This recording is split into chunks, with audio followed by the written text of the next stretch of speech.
Live from KSAT 12, the news at noon starts right now. And we begin with San Antonio preparing to do what many say it does best, throw a big party downtown. Thousands expected at tonight's huge New Year's celebration. Yet with the highly contagious Omicron variant now gripping San Antonio, we asked Mayor Ron Nirenberg, is there a potential for it to become a super spreader event tonight? A super spreader can happen in your living room if you don't take your own precautions. That's what we're emphasizing now, is that people have to use the tools that we have available to us to end the spread and to get us through this. Yeah, the mayor joined Bexar County Judge Nelson Wolff and University Health this morning, urging the public to at least wear their masks in addition to being vaccinated and try to avoid large clusters of people. As we've been reporting, COVID cases have been rapidly increasing, along with demand for testing we've seen all over town. So much so, even University Health says people are coming into the emergency room wanting to be tested, along with people with mild symptoms brought on by the Omicron variant. University Health is again pleading with the public.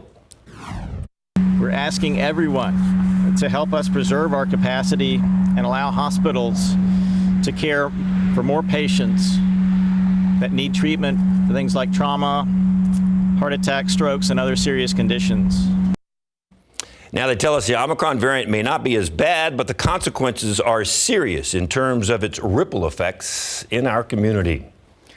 And this afternoon, we say goodbye to 2021, but we're not saying goodbye to COVID-19 yet. As you just heard, with the highly transmissible Omicron variant, the number of new daily COVID-19 cases is the highest it's ever been. Heading into the new year, national health experts are also worried about people who haven't been vaccinated, especially kids under 5 who can't get vaccinated yet. There's also concern about keeping kids in school full time and protecting our health care system as it bears the brunt of this pandemic. Our hospital systems go down because so many are out with COVID, and hospitals are seeing this all over the country. Then there's going to be no one there to care for you. ICU beds across the country are more than 77% full, and more than 22% are COVID-19 patients.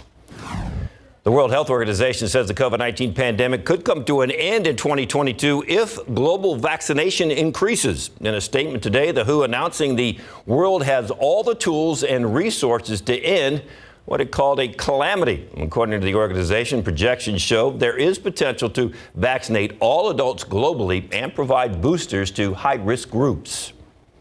And now to the latest battle against COVID-19 and the highly contagious Omicron variant. New public health warnings against gathering in large groups for New Year's Eve celebrations tonight. But there's also some reason to be hopeful as we look ahead to 2022. ABC's Inez de la Catera has more from Washington. As 2021 comes to a close, the nation grappling with its greatest number of new COVID-19 cases since the start of the pandemic. The U.S. now recording an average 316,000 new COVID cases a day, prompting fears hospitals could get overrun. It's the worst we've ever seen it. Numbers are crazy. Our staff is scared. I don't know that we have ever seen anything like this. Cities like San Francisco and Atlanta scrapping their planned New Year's Eve celebrations, while New York City is scaling back its Times Square crowds by 75%. Only 15,000 attendees allowed, all required to wear masks and be vaccinated. Pediatric hospital admissions hitting record highs, nearly 380 sick children being admitted every day. The CDC releasing a trio of studies bolstering the data that vaccines are safe and highly effective for children. One finding that among hospitalized 5 to 17-year-olds, fewer than 1% were fully vaccinated. 30 million eligible children have yet to get their shot. And know that children, even though they tend to have a more mild case from coronavirus, they can still absolutely get a severe illness, get hospitalized or worse. But amid the dire numbers, some promising news. COVID deaths in the U.S. are down 11% in the past week. And in South Africa, where the Omicron variant was first detected, the country's saying it's now past its peak without a big spike in deaths. And more good news. A source telling ABC News the FDA is likely to authorize Pfizer boosters for 12 to 15-year-olds as early as next week. Inez de la Catera, ABC News, Washington. And she just mentioned South Africa. Starting today, the travel ban on Africa is no more. The restrictions were put in place last month, keeping people from 8 southern African nations, including South Africa, from traveling here. The Biden administration defending the choice, saying the U.S. needed more time to understand the variant and its spread. But CDC officials have since recommended lifting the restrictions because of data showing our vaccines are effective against Omicron. In other news this noon, a 29-year-old man is in trouble with the law for allegedly pulling a gun on his wife after she consoles a 1-year-old he's accused of kicking in the face. Police say in the early morning hours on Christmas, Sal Vaquera got upset. The children were making noise while he was trying to sleep. Authorities say Vaquera went over to kick a crib the 1-year-old was standing next to and ended up kicking that child in the face. Vaquera's wife tried to comfort the child, and police say that's when Vaccinate punched her in the face and then pointed a gun at her and threatened to kill her. She was able to reach out to family and leave the home with her children. Vaccinate is charged with aggravated assault with a deadly weapon. An 18-year-old turned himself into police in connection to a deadly shooting at a Northwest Side apartment complex. Jordan Eaton is now being charged with 1 count of murder and aggravated assault with a deadly weapon. The shooting happened at an apartment complex on Wurzbach Road near Babcock just before noon yesterday. And when officers arrived at the scene, they found a man who had been shot. He was taken to University Hospital, but later died. Officers were able to gather information and look at surveillance video to identify Eaton as the suspect. Eaton and the victim were both residents at that apartment complex. The victim's name has not been released. A motive for the shooting is still unknown as well. And San Antonio police responding to a deadly crash on the city's west side. As our Jonathan Cotto reports, police are increasing patrol units in an effort to prevent roadside fatalities. Completely mangled up into a ball, the driver of this 2004 Ford Mustang was not wearing a seatbelt and was instantly killed. San Antonio police responded to this scene at 1:30 this morning on the access road of 410 near Water's Edge Drive in front of the Acadiana Cafe. That's between 151 and Marbach Road on the city's west side. They say the driver was speeding when he hit a puddle on the roadway, causing the car to hit a utility pole, a tree, and a fire hydrant. They say both the passenger, who was not injured, and the driver had just left a party. And although this crash was not due to alcohol, tonight is New Year's Eve and police want people to be extra careful on the roads. Law enforcement agencies fear a spike in alcohol-related crashes. In 2020, there were 172 DUI-related crashes with 4 deaths and 6 injuries during the entire holiday season, with 11 deaths statewide during New Year's weekend alone. The San Antonio Police Department's traffic unit says it will be increasing patrol units and working extra hours this weekend in an effort of maintaining safe roads and highways. They say they will be doing their very best to respond to calls where drunk drivers may be reported. The Bexar County Sheriff's Office says they will also be deploying not only more units on the lookout for drunk drivers, but special operations and gang units as well. Both SAPD and Bexar County Sheriff's Office says it's an all-hands responsibility to ensure you plan ahead of New Year's Eve celebrations to prevent drinking and driving. And as a reminder, AAA is offering free rides and towing services, and any ride-sharing company is always an option. Jonathan Cotto, KSAT 12 News. The FBI trying to get more eyes on the search for 3-year-old Lena Keel. They released this missing persons poster on Twitter yesterday. The FBI says it will continue to help San Antonio police in the search, which is now in its 2nd week.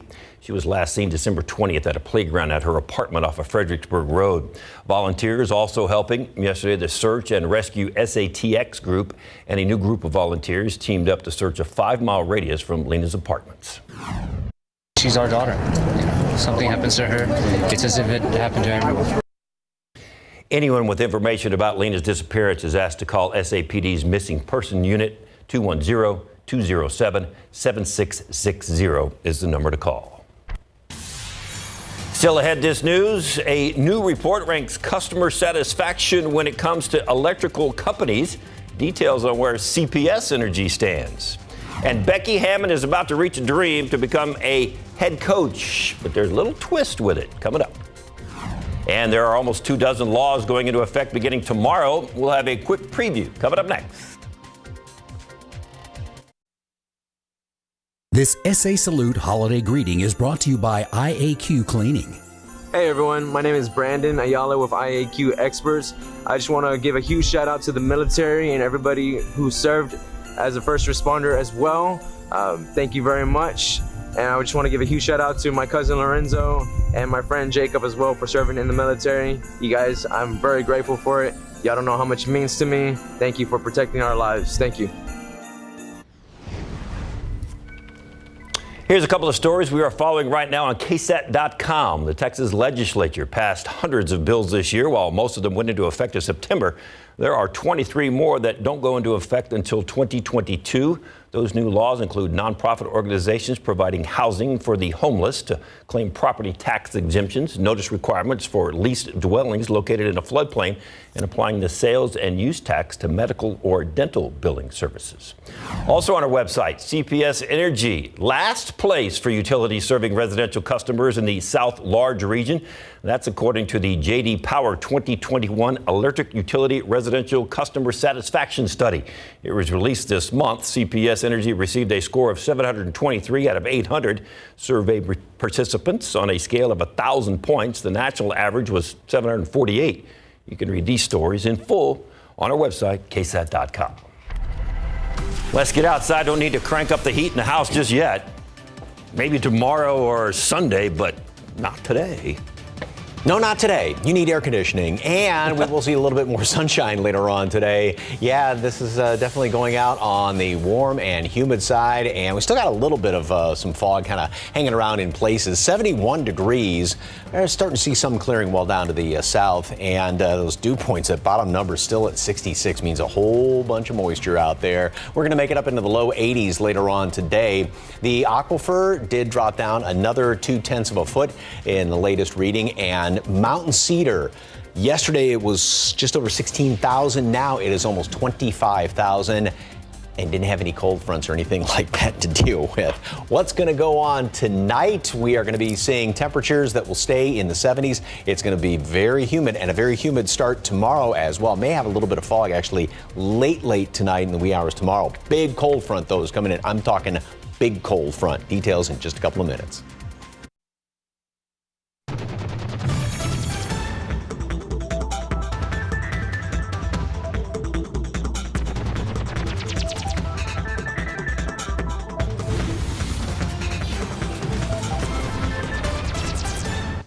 So, Mike. Yes.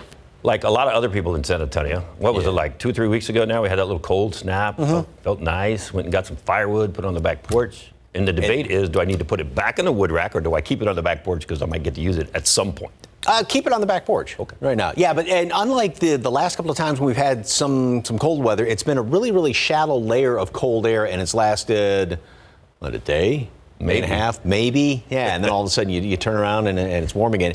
This one's got a lot of oomph to it. And I mean, and plus what's going to be interesting is temperatures will drop down maybe 20 to 30 degrees literally in about an hour or so as this thing moves on through. It's going to be late tomorrow night, maybe not until about 11 or 12 tomorrow night. Anyway, more on that in a second. First of all, I love this picture. Beautiful flower, but what's wrong with the picture? The hibiscus blooming in December, except that hibiscus may have a little bit of frost on it in the next couple of days, as will a lot of the plants out there. So make sure you want to cover your plants, especially in the hill country, by Sunday morning, or for Sunday morning, I should say, and then everybody cover them Monday morning. Still a lot of stubborn clouds out there. We had plenty of fog. Fog really came in early this morning, about 1, 2 o'clock, and we're probably going to be expecting the same thing later on tonight. So if you do plan on being out well after midnight, just watch out for a little bit of that fog or some of that mist. Here's visible satellite picture. Plenty of stubborn clouds hanging around here. But we are starting to see some clearing down to the southeast. Already it's up to 82 degrees where there is sunshine and pleasant. So once that sun pops out, temperatures are really going to go up, and of course we've got the humidity, and so that's just going to add to the undecember-like conditions. And humidity, dew point temperatures will stay on the very warm side all the way through tonight, in through tomorrow. And then tomorrow it's going to be kind of a multi-stage transition, if you will, back into winter weather. First of all, what we're going to have is a dry line moving on through here, and that's going to come through about late morning here in town, obviously sooner in the hill country, with these westerly winds pulling in. I mean, look at the dew points. The measure of moisture in the atmosphere go from 60s down to 30, so really comfortable air.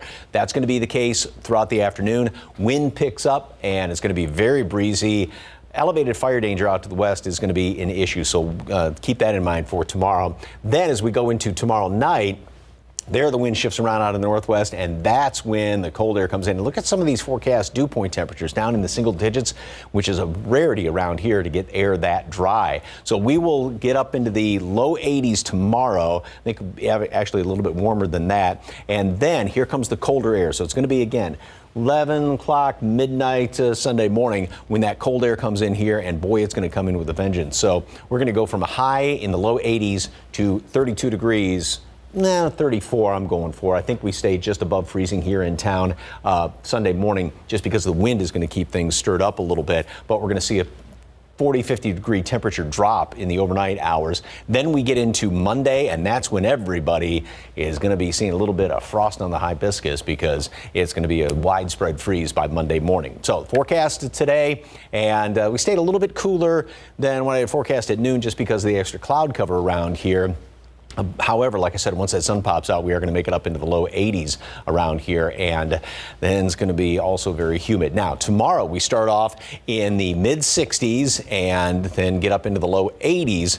Front moves through, dry line moves through, first of all, dry air, and then the front comes through late tomorrow night, and temperatures will drop like a rock down to the low 30s. Good freeze in the hill country, 28 Monday morning. Is that cold enough for you? Is that a big rock or a little rock? Big rock. Big rock. Big rock.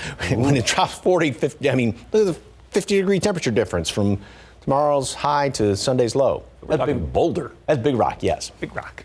Don't let it hit you in the toe. Thanks, Mike. Good advice. Cowboys need to pick up the pace if they're going to beat the Cardinals on Sunday. That's according to the Cowboys. And Jeff Traylor up for a pretty special award coming up next.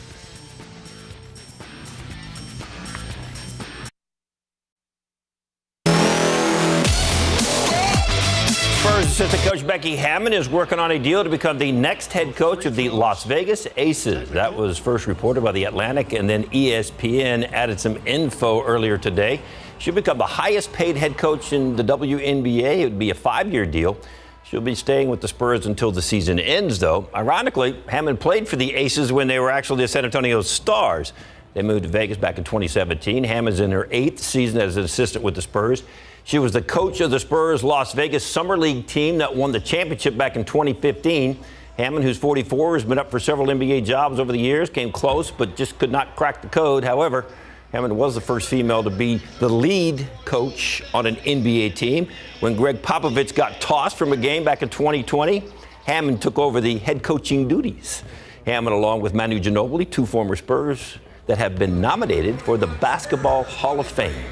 Pro football coverage powered by Davis Law Firm. NFL greats Demarcus Ware and Andre Johnson are among 15 Pro Football Hall of Fame finalists. Both guys are in their first year of eligibility. Ware played 12 seasons in the NFL. He was drafted by the Cowboys back in 2005, played 9 seasons in Dallas before leaving for the Denver Broncos. He's the Cowboys' all-time leader in sacks, 117, and he's 9th all-time with 138.5. Johnson spent the first 12 seasons of his career with the Texans after being drafted 3rd overall in 2003. He's the Texans' all-time leader in nearly every category of receiving. He is the 11th all-time in both receptions and receiving yards. The 11-4 Cowboys are getting ready to host the 10-5 Arizona Cardinals Sunday at 3:25. Wide receiver Amari Cooper coming off a big game against Washington. You remember before the game, he wanted more touches. Well, he got them. So Sunday, if he wants those touches again, the offense is going to need to play fast against the Cardinals defense. I've noticed even last week when we weren't playing fast, we weren't as productive. But when we started speeding things up, we were extremely productive. And those guys were tired. Like I said before, I heard one of the guys. Well, he told me to my face, man, y'all need to slow this down. I'm tired. That's what he told me. And so I know how effective it is. And with Arizona having such a good defense, great players, we would have to see how conditioned they are. That's why Washington is such a bad team and the Cowboys are so good. All right, speaking of, the Texans will play at the 8-7 San Francisco 49ers. That'll kick off Sunday at 3:05. Texans rookie quarterback Davis Mills is going to go back to the Bay Area where he played college football at Stanford. And UTSA football head coach Jeff Traylor was named one of the 5 finalists for the George Munger Collegiate Coach of the Year Award. is presented yearly by the Maxwell Football Club. The other finalists include Baylor's Dave Aranda, Cincinnati's Luke Fickell, Michigan's Jim Harbaugh, and Michigan State's Mel Tucker. Taylor led the Road Runners to the Conference USA Championship, their second straight bowl game, and a 12-2 record. In the meantime, we're getting ready for the college football playoff to kick off tonight. Two semifinal games. It's Alabama and Cincinnati. That kicks off this afternoon at 2:30. And then the game to follow. I knew Mike would do that for us. Michigan and Georgia, that's at 6:30. Gotta go, Mike. Hey, still ahead in the next half hour, we've got a few tips on how to lose weight and make sure your blood pressure is at a healthy rate. And travel headaches continue. What you can expect to see at the airport if you're flying this weekend. Coming up.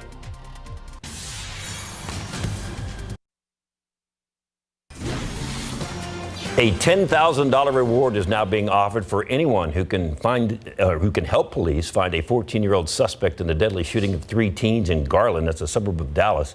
Authorities are looking for Abel Acosta. He is believed to be the son of 33-year-old Richard Acosta, who police say was the getaway driver from Sunday's shooting. 3 teens died. A 4th was hospitalized. Police believe the shooting was retaliation. It was a targeted attack of one, if not more, of the people in that convenience store. Police say Acosta is trying to avoid capture and is considered armed and dangerous.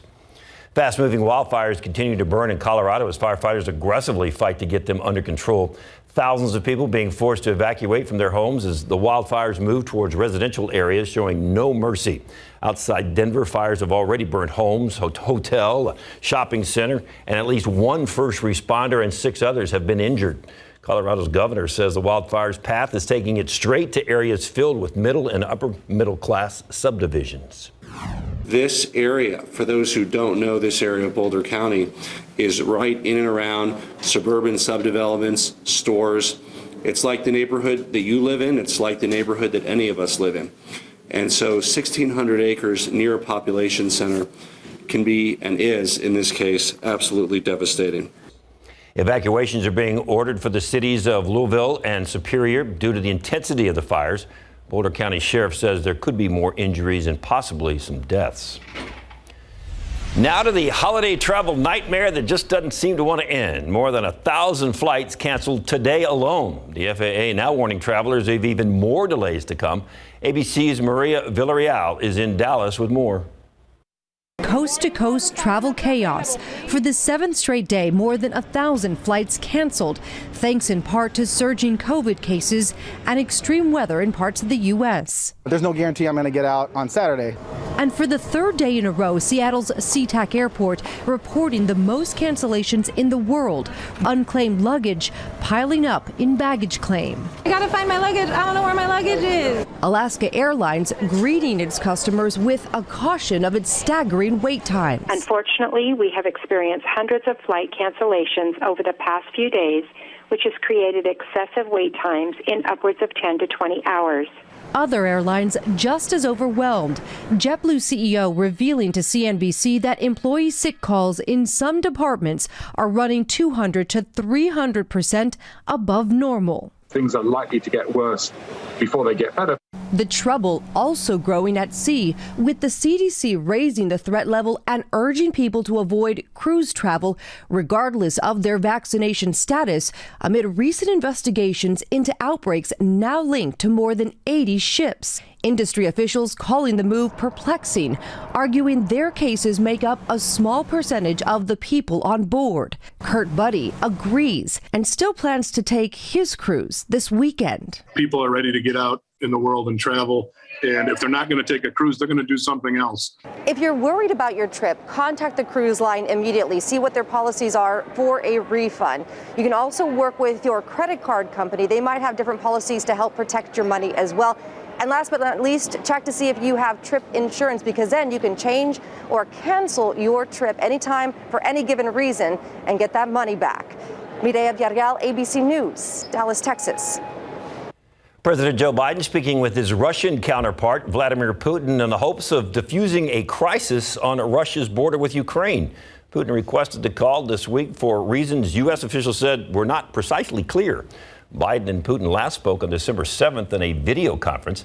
That meeting ended with a pledge to restart diplomatic discussions, but no indication Russia was preparing to de-escalate. Since then, as many as 100,000 Russian troops have remained at the Ukrainian border. The president is hoping yesterday's phone call will ease tensions. And new employment data shows the labor shortage isn't likely to end anytime soon. The 4-week moving average of unemployment benefits is just under 200,000. That's the lowest it's been since about 52 years ago. Some economists warn the number may be slightly skewed because of the holidays. Also, the Omicron spike hadn't shown up in jobs data yet. Still, the numbers indicate a strong demand for labor and not enough of it. Outside with Live Cam, we got enough of this heat and humidity, I think. It's December, for crying out loud. It's almost January. We can get rid of this all. About 36 hours. Ooh, okay. Yeah, then well, actually changes in about the next, say, 18 hours or so by this time, or 12 hours by this time, sorry. No, 24. I'll get it right. Math. Anyway, by this time tomorrow morning, we are going to be, or tomorrow afternoon, we're going to have drier air moving on in here as the dry line works its way on through. 71 right now, but then look at that down around Pleasanton, 82 degrees, a lot more in the way of some sunshine. And I still got a bunch of humidity out there. That dew point, that top number measure, moisture in the atmosphere is at 66. That is going to drop like a rock as well. So we are going to have partly cloudy skies, warm, humid today. It's going to be a sultry evening tonight. You got to watch out for maybe a little bit of some fog to develop in the wee hours tomorrow morning, and a very humid start tomorrow. Then again, we dry out about 24 hours from now or less, and windy, hot, low 80s. That all changes because then by late tomorrow night, much colder, a lot of freezing readings Sunday, and a widespread freeze Monday. Look forward to more of that coming up in a few minutes. Thanks, Mike. A contractor claims working for TikTok caused her to develop post-traumatic stress disorder. Candy Frazier is suing the social media platform and its parent company, ByteDance. Frazier says she worked as a content moderator on the platform and spent 12-hour days reviewing disturbing videos, including ones featuring graphic violence against children and animals. Frazier says the company did not provide adequate protections or psychological support for the moderators. She says the work caused her anxiety, depression, and PTSD. Meanwhile, a jury finds a multinational pharmaceutical company liable for the decades of opioid addiction and deaths in New York State. Yesterday, jurors ruled Teva Pharmaceuticals created a public nuisance through its manufacture, sale, and distribution of opioids. It also found the company responsible for its role in the state's drug epidemic. The New York Attorney General says another trial will be held to determine how much restitution Teva will have to pay. And speaking of New York, the Big Apple is reviving its annual New Year's Eve celebration in Times Square tonight, but on a much smaller scale due to COVID-19 cases continuing to rise there in the city. They're only going to allow 15,000 people to witness the 6-ton crystal-encrusted ball drop. Organizers initially expected about 50,000 people to watch the ball drop in person. Almost half of Americans are living with high blood pressure, and obesity is a big risk factor for it as well as a lot of other health problems. The American Heart Association releasing several tips about how to lose weight and keep your blood pressure at normal range. With more, here's ABC's News' M. Nguyen. High blood pressure or hypertension wreaks havoc on the heart, kidneys, and other parts of the body. Weight loss is not only good for our overall health, but also helps reduce the risk of having hypertension. And a statement from the American Heart Association shows us different ways we can both lose weight and have normal blood pressure. Guidelines recommend a balanced diet as a good way to lose weight, such as the DASH diet, which includes fresh fruits, veggies, and food with low salt content, and keeping an exercise routine. Research has shown that we need at least 3 hours of physical activity, like running or walking each week, to keep off weight long term. Weight loss surgeries like gastric bypass or gastric band are other ways to lose weight and get healthier. There are also some safe medicines for weight loss, but you should discuss with your doctor about the best option for you, as well as any potential side effects. With this Medical Minute, I'm M. Nguyen. Still ahead on the News at Noon, Amanda Gorman releases a new poem that celebrates 2022 and remembers the hurt of 2021. Plus, you might have a little trouble finding champagne to ring in the new year. Details coming up on that. And the CDC is saying now is not the time to hop on a cruise ship after the break. What health officials say you should know if you still plan on taking a trip.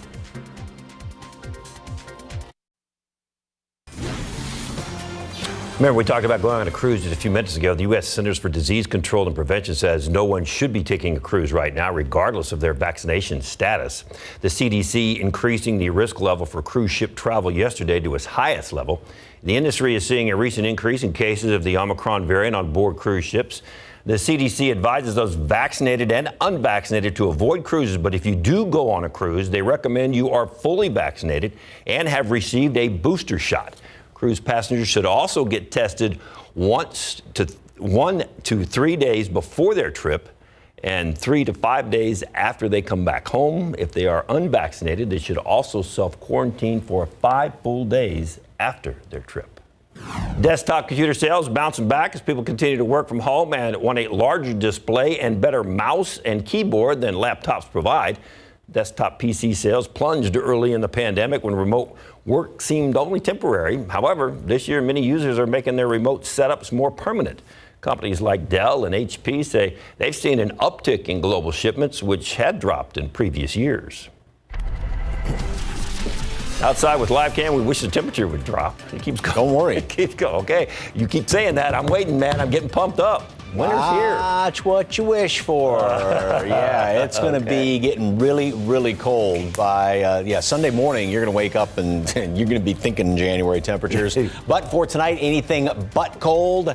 We're going to have temperatures just dropping down through the mid to low 70s as we ring in 2022. And after midnight, just watch out for perhaps a little bit of fog to kind of pop up in spots and some of that mist around here. It's going to be another warm one to start off the new year, but winter is not far behind that. Details coming up in just a couple of minutes.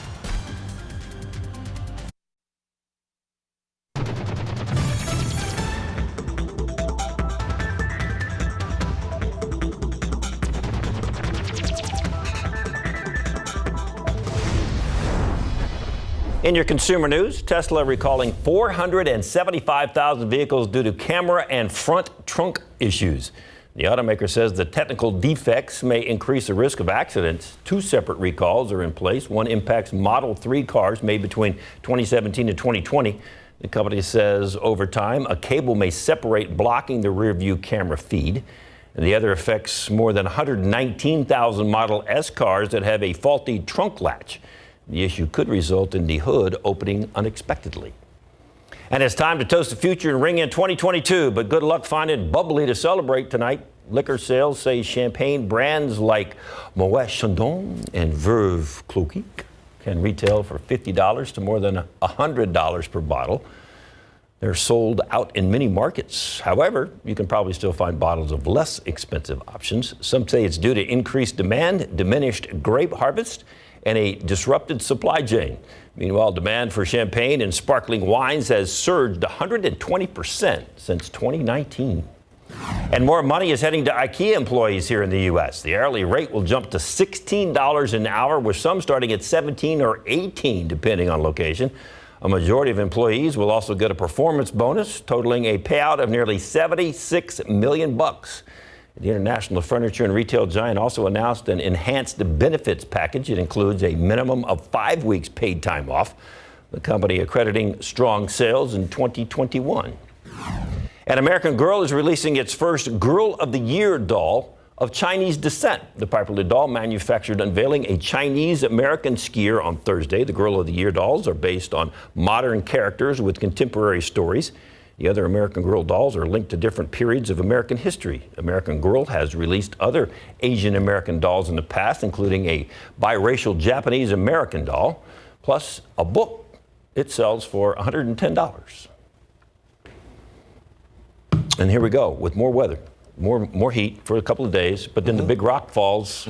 You think they got that big crystal ball coming down tonight in New York? Wait till the big boulder falls on your foot. It's going to be, I almost want to say an ice ball. That's not going to happen. So anyway, but yeah, it is. Temperatures are going to be dropping definitely like a rock Saturday night into Sunday morning. We're going to lose within an hour, maybe 20, 30 degrees. And between the high temperature on Saturday and the low temperature Sunday morning, it's going to be about a 50-degree temperature difference. Oh, look out there in the distance. What do you see? To the untrained eye, it's just a nice, pretty picture, but then all that haze out there, no, that is not fog. It is, class? Mountain sea. Basically 25,000, and Katie Blake was looking at some data from a couple of years ago, and that's the highest reading that we've seen in about a couple of years. That's before any fronts have moved on through here, so it is going to be interesting to see what happens tomorrow and Sunday with those very windy conditions that we're looking at. A lot of clouds still hanging around here, but we do have some sunshine down around Pleasanton, so temperatures are already up right around 80. This morning, we started off in the mid-60s, anywhere from 20 to almost 25 degrees above the normal low temperature, and pretty much at what the normal high is this time of year. So very humid conditions. Dew points way up there, well above 60. You feel the humidity. That's going to drop down. So late morning here in town is when the dry line is going to move through. We'll see the wind shift around. They're going to pick up out of the west. Dry air comes in here, humidity drops down. It'll be a very comfortable afternoon, but a t-shirt and shorts kind of afternoon. But then make sure if you are heading out Saturday night, you take a coat with you if you're going to be out really late, because temperatures will then follow and plummet in behind the dropping dew points and dropping humidity. And here's what it looks like on the satellite picture. And this is very similar to the last couple of times we've had batches of cold air moving in here. We've had this southwesterly airflow aloft in the atmosphere, and that has stuck around, and it's only been a really shallow layer of cold air. Well, and speaking of cold air, yes, it is definitely cold. These are actual air temperatures right now, 11 below zero in Bismarck, and the wind chill is 33 degrees below zero up there in Bismarck, North Dakota, as we speak. The difference with this air mass than the one we've had is this low is not going to be still hanging out there with the overrunning situation. We will get this whole big chunk of cold air. You like to see these upper level wind lines coming straight down out of Canada, and this is really going to just muscle all that very heavy, dense cold air down in our direction. So that front moves through late tomorrow night into Sunday. Cold air continues to spill in here. Close to freezing here in town Sunday morning, definitely in the hill country, and then everybody's going to be seeing a freeze Monday morning. Great way to start going back to school for the new year on Monday morning. That'll be a rude awakening. Nice big bowl of oatmeal is going to be good on Sunday and Monday morning. And then we go into next week, get into kind of a zonal pattern around here, but the difference is we're not going to see a big return in the humidity, so that will allow us to have low temperatures still on the cooler side, still down in the 40s, maybe not quite down to normal readings, but it's going to be a lot better than what we've just gone through this week. And it does look like also we're going to see another, notice this northwesterly flow in the upper level winds, another, as of right now, another decent front coming through here by Thursday of next week. 81 for high temperature today. We'll see more sunshine. Like I said, there's already some sunshine down to the south. And then tomorrow, start off at 65, 83 for a high temperature. Much drier air that comes in just before noon. Then the strong cold front moves through late tomorrow night, about 11 o'clock, maybe close to midnight. And then temperatures just plummet. That may be tough to get to 53 on Sunday, and then down to 28 Monday. Temperatures will sort of modify a little bit going into next week. But yeah, get ready because it is going to be cold and then some blustery too on Sunday morning. So pretty much the first time this year we're talking about plants, pets, and pipes. Yep. Right? All three of them. All right. Take care. Thanks, Mike. A judge officially terminates a Terminator's marriage to Maria Shriver. The details are coming up. But coming up next, top dog breeders will have to wait a little longer to find out who's best in show thanks to the Omicron variant.